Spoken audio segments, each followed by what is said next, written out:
posted on the corner. I'm posted on the corner.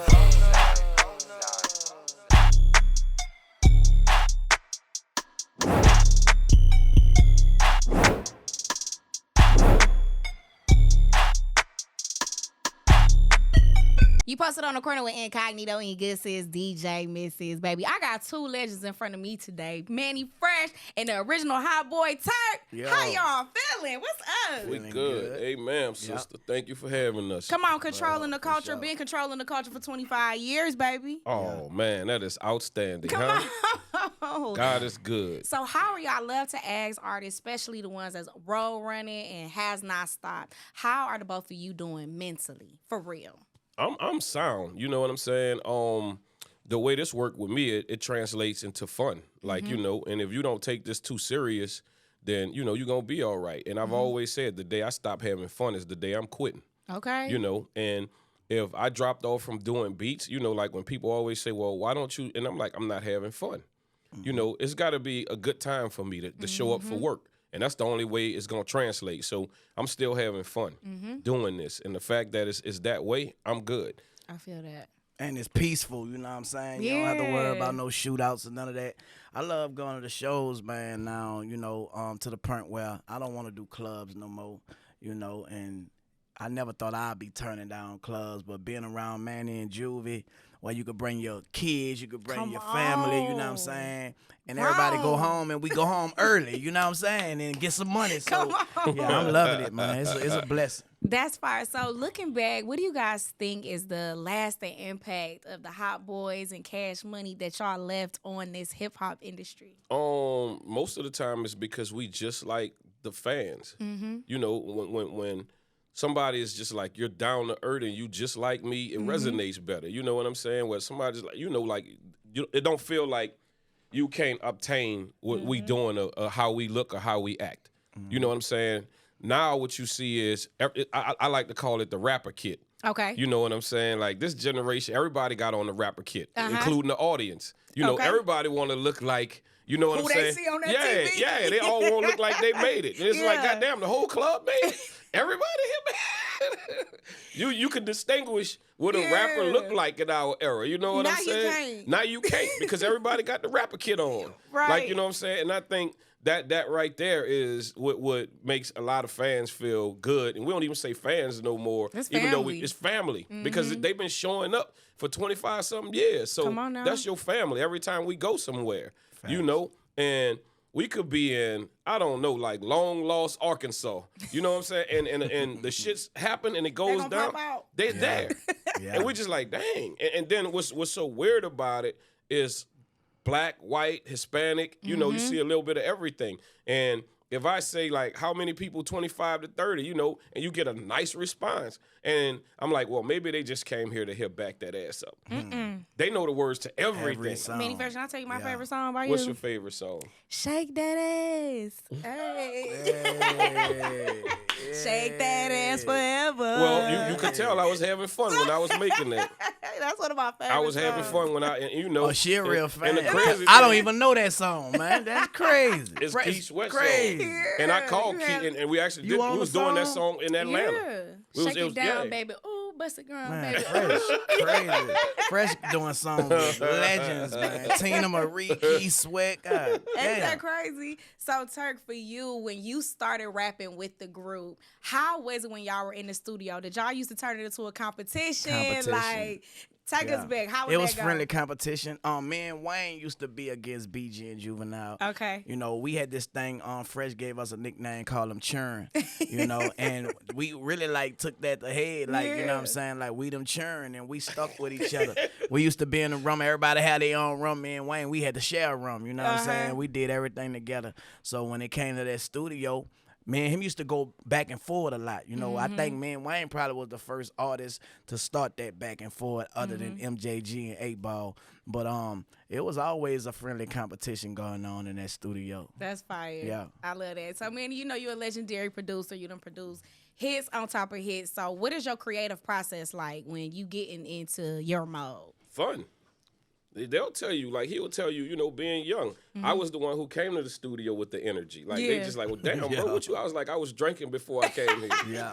I came here. Ready to plug. I'm ready to turn up. I'm like, I came here ready to do some music and to have a good time, you know. And but it always resonated that way, and I think a lot of people can hear that in our music and in a lot of our songs, even if it was a street song. Yeah. You know, the only artist that I really had to change my mood for was BG, because he was, you know, his shit was real gangster. It was dark. So I had to change a lot of my moods to accommodate his sounds. That vibe. Yeah, and a lot of times it was I would come there and do it and leave and go straight to the bar. And I'm just like, God damn, and it was dark. Like, oh it my was dark. Like, you just killed 12 people. And you know, and one of the honest things about him was he was really telling you the truth. Yeah. Like, you know, if he was talking about drugs, dope, whatever, it was the truth. So that made it even more like, damn, this is deep. Like, you know what I'm saying? I'm like, he ain't scared to say shit that you just like, you don't say that. Right. You know what I'm saying? So it would be like, I got to get out of here because this ain't, I'm not living like that. Yeah, I ain't living. I respect you doing that, but I ain't living like that. So, Turk, you have faced some personal challenges within your life. What has motivated you to get back into music, getting back in that studio, making new records? Man, really the fans, which I call friends, always never shaded. Like, you know, I like to be on social media and I interact with them. It's a lot of different platforms like Bigo, TikTok. Like, I'm very in tune with all that. Yeah, you make up to $64,000 a month just going live streaming. And what I do, I use it as guerrilla marketing. You know what I'm saying? I don't think if I wouldn't have never got on social media interacting with the fans, I probably wouldn't be sitting with Mannie Fresh right now, because it was a lot of things that was out there wasn't what it was, you know what I'm saying? I was able to get the narrative and gain control of it, you know what I'm saying, and let people see who I was, you know what I'm saying? So with that came the music. The people like, when you gonna do this, when you gonna do that? And I got a lot of music catalog that's just backed up, you know what I'm saying? I'm about to drop another EP. I was about to say, when we gonna get EP, it, Turk? November 25th. You just sitting on the music? November 25th, I'm letting it all go, you know what I'm saying? Okay. Called Really Magnolia. It's a 8-song EP, you know, featuring Young Juvenile Son. Come on now. Turk, which is, you know, a young dude from the Magnolia.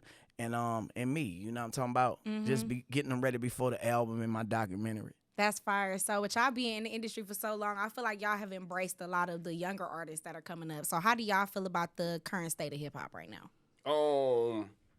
Real shit. Like, can I curse? All right. Some of it is a love-hate thing. Okay. And let me give you the hate part first. We have allowed anybody to do this. And hip-hop is the only genre that allowed anybody to do this. Yeah. And we gotta kind of, this generation, y'all responsible for it. Y'all the gatekeepers now. You know, so we gotta regulate, like, when it's a fad song or when it's, you know, like some bullshit or whatever. Right. Like, you know, because country won't let you do that. You know what I'm saying? Other genres, they're like, nah, that's. We just seen that with Shaboozey. Yeah. He didn't get nominated. Exactly. You know what I'm saying? They like, nah, you haven't been around long enough. We like you, but you got to earn this. You cool. Yeah, you cool, but you got to earn this. And I think we got to bring that back to it. You know, the other part of it is this. Me being a producer, at the height of it, you know, you had Pharrell, Jazzy, me, Timbaland, Swiss, and maybe, you know, 2 or 3 more people who I'm forgetting or whatever. But it was we actually talked to each other on keeping that number where it was supposed to be. You know, like if somebody hit Pharrell, you know, and they said, hey, I want to get a beat from you, and Pharrell said 60 G's, you know what I'm saying? And they like, nah, we can't pay that. Pharrell would be like, hey, bro, they gonna call you. Keep our number where our number at. You see where I'm saying? So if somebody called me right after they called him, I'm like 60 G's. You know what I'm saying? Period. Period. You're not getting around us. And this generation, I kind of see like they play each other against each other. Rather they backdooring for sure. Yeah, the same thing going on with DJing. Yeah. Like, I'm not coming I'm a DJ. I already know. I'm not coming to do no gig for no $150. You already know. You know what I'm saying? Run it up. Yeah. But if that other DJ around the corner, like I do. Yeah, and it's like you're discrediting the art of it. Like by thinking that you doing it for $50, you know what I'm saying, gonna put you on. No, you actually messing it up. For real. Like, you know what I'm saying? You messing up something that somebody worked hard for to get these numbers up. And you tearing it down in one day. You know, that's the hate part of it. I feel like it's not taken serious no more. And if you're not gonna take it serious, let's get another category. Let's call that fun music. Right. Call that fun time music. You know what I'm saying? And ain't nobody gonna be mad about it. TikTok music. It's fun music. You know what I'm saying? Just call that shit fun music. And it's got its own category and nobody can't be mad about it. But if you're gonna call it hip hop, represent hip hop. For sure. You know what I'm saying? And know your worth. I'm like you said, I'm not coming out if somebody tell me like, hey, it's a good look. Keep your opportunity. Yeah. Thanks. I'm in love with myself. Period. That's a good look. I'll look at myself. Turk, what about you? How you know feel what? about especially I dropping kind the of music? like adapted to it. You know, we creatures of habit, so we adapt. It's content. It's content that's king now. You know what I'm saying? And I just feel like I think doing music, not hip hop, like you say. You know what I'm saying? It's just a way a person express themselves. You know, so if a person want to express themselves on a TikTok level, hey, if that worked for you, it worked for you, but don't call it hip hop, because like the people that really like put it down for hip hop get offended. You know what I'm saying? We feel some type of way about it because we know we had to work hard, get off them buses and like really grind for it, and they blow up overnight. So you know what I'm saying? It's a slap in our face. You know what I'm saying? Then they go to thinking, shit, I'm bigger than you. You know what I'm saying? So that's the only, you know, the cons and pros to it, but I embrace it. You know what I'm saying? For sure. What do y'all feel like was the most memorable session y'all have had together? Wow. All of our sessions was kind of the same vibe. Like, you know, every time we got together, it was friendly competition. Facts. So I don't think we had one session where this one was incredible or whatever.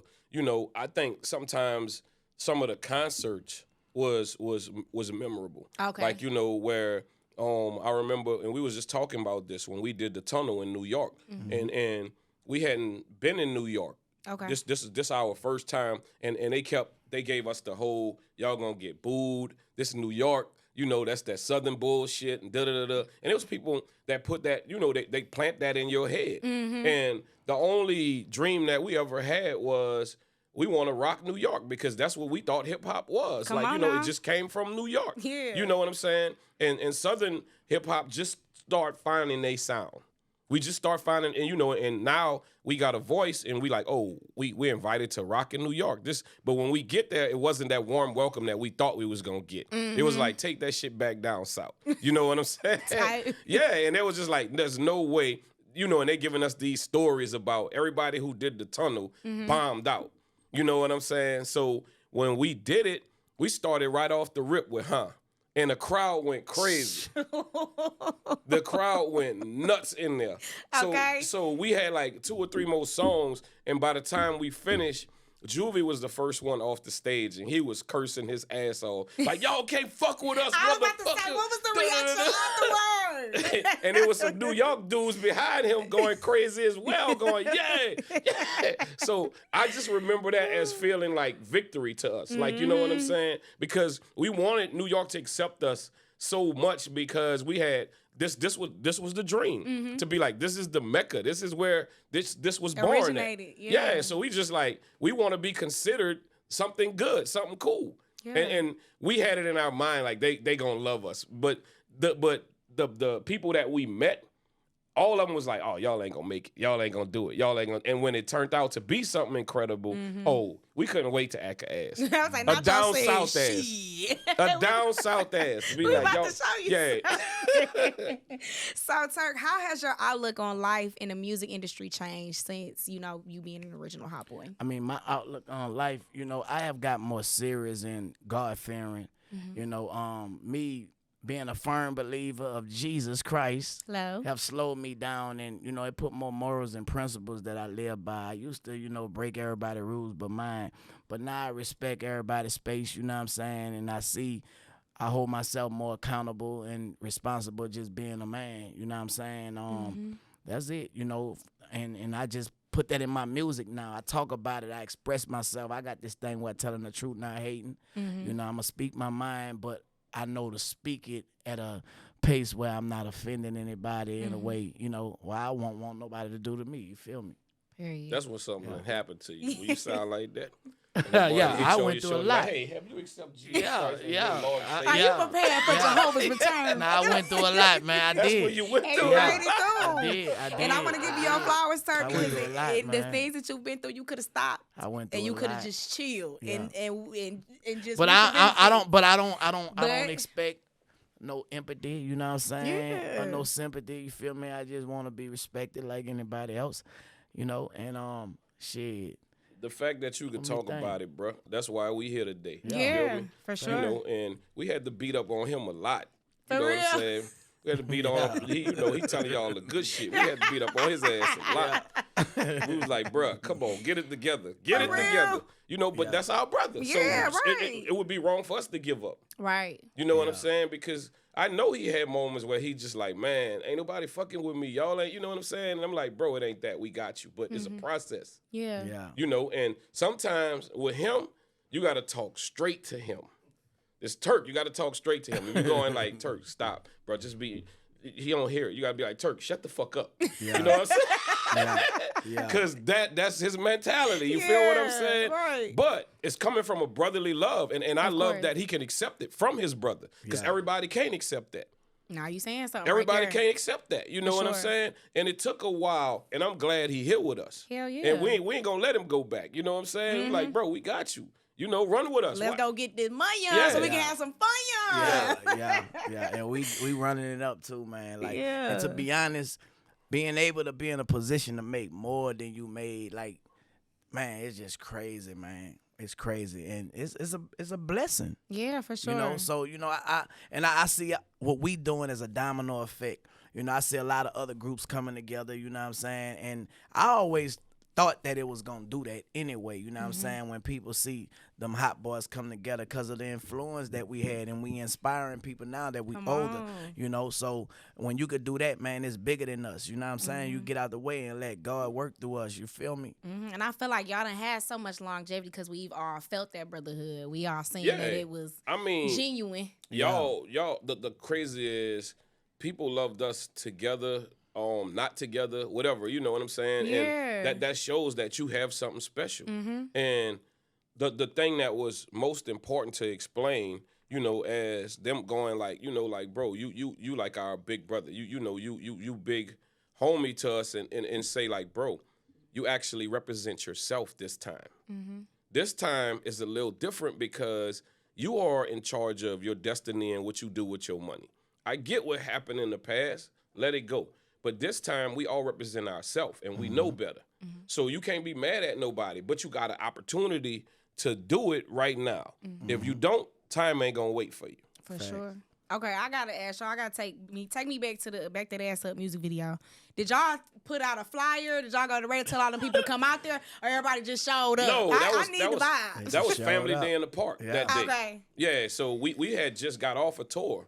Like, you know what I'm saying? Literally, we had just got off, and that was an event that was going on in New Orleans. And how that wind up being the spot where we shot the video at, I don't know.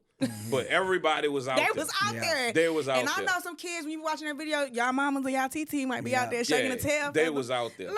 And anytime anything with Cash Money pulled up, like the word gonna spread like fast. Wildfire. And they coming. Like Cash Money was like, they were like gods. That's the reason why I wanted to get. I used to hear about Mannie Fresh, Baby and Slim, and just to be a part of them, be in the studio, I used to be just looking, they didn't know, but I was just like, man, I'm here with them. You know what I'm saying? So that was everybody's dream still to this day to get around Mannie Fresh. Like, he probably don't know that, but he's like a god in New Orleans. For sure. You know, it's him and Baby and Slim, and that's what they was to us, you know what I'm saying? So anytime they pulled up, man, the people was coming out.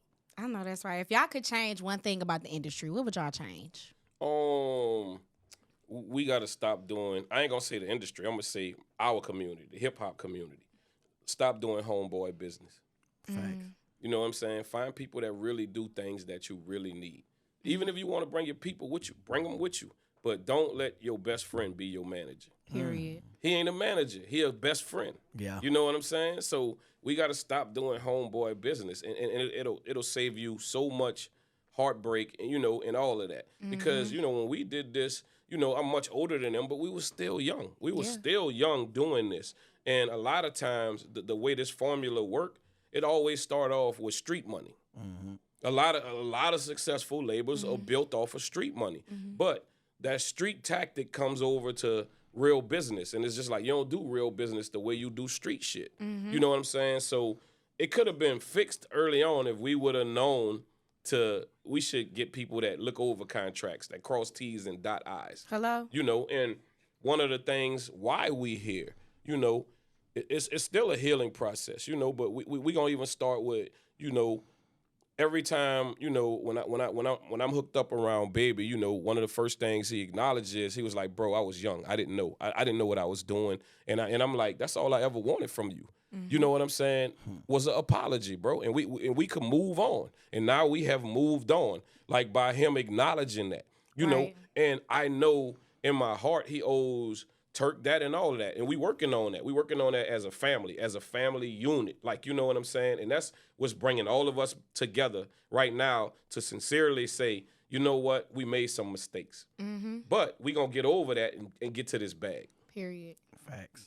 You agree? He just say what he say. You know what I'm saying? Yeah, before we wrap up, I definitely want y'all to do some shameless plugs. What y'all working on right now? Music on the way. What's the vibes? You just told us, so tell them again when that music drop. November 25th, man, really Magnolia.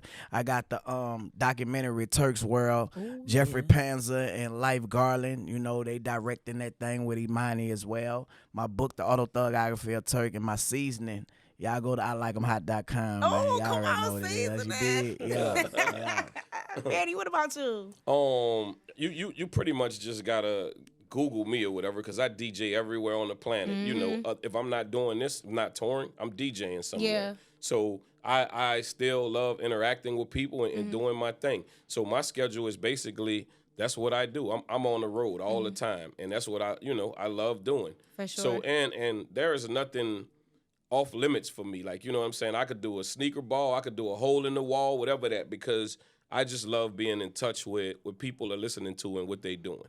For sure. I had the pleasure of seeing you in Houston, Texas last year performing on the stage. We took a picture together, my phone over there, but that man a DJ. That man gets busy. So I definitely want to give y'all flowers. Thank y'all for sitting with me. Y'all are my I'm just so I'm starstruck, but y'all, I thank y'all for never giving up. The fact that you even said that, pushing through, y'all don't understand what y'all have contributed to our culture, our community, the music industry. Many more people have came and been successful because of y'all, and that's such a beautiful thing. So I just want to say thank y'all for never stopping. Please don't stop until you stop having fun. Period.